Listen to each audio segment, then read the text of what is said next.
দ্বিতীয় টি-টোয়েন্টি ম্যাচে বাংলাদেশ এবং আয়ারল্যান্ডের মুখোমুখি হতে চলেছেন চট্টগ্রামে। গত ম্যাচে আয়ারল্যান্ড শুরুতেই দেখিয়েছিলেন তাদের শক্তিশালী পারফরমেন্স। প্রথম ম্যাচে তারা করেছিলেন 181 রান, 4 রানের মজবুত সংগ্রহ। সেখান থেকে বাংলাদেশের জবাব ছিল 142 রান, ফলে আয়ারল্যান্ড জয় পেয়েছিল 39 রানের ব্যবধানে।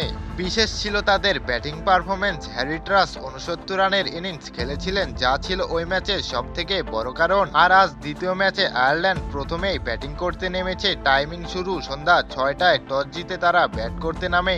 এরপর আয়ারল্যান্ড 18 ওভার 2 বল খেলে স্কোর রান করেছে 159 রান এবং 5টি উইকেট হারিয়েছেন। 5 উইকেটের মধ্যে শেষ উইকেট ছিল গ্রোজ ডার্কেল, তিনি বোল্ড হয়েছেন মাহমুদ সাইফুদ্দিনের বলে। এছাড়াও ডার্কেল 18 বলে 21 রান করে ক্রিজ ছাড়েন। আর বোলারদের দিক থেকে কিছুটা প্রতিরোধ খুঁজেছিল বাংলাদেশ, তবে পুরোপুরি দমন করতে পারেনি। সাইফুদ্দিন, মোস্তাফিজুর রহমান এবং তানজিম তামিম এবং সাকিব ছিলেন বোলিংয়ের ইউনিটে।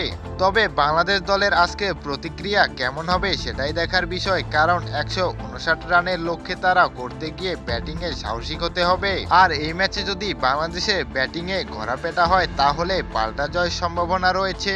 আর যদি আয়ারল্যান্ড বল এবং ব্যাটিং দুই দিক থেকেই নিজেদের নিরাপত্তা রাখে তাহলে সিরিজ মোটেও সহজ হবে না, কারণ 20 ওভারের এই খেলায় শুধু রান নয়, উইকেটও হতে পারে মোড়বদলের কারণ।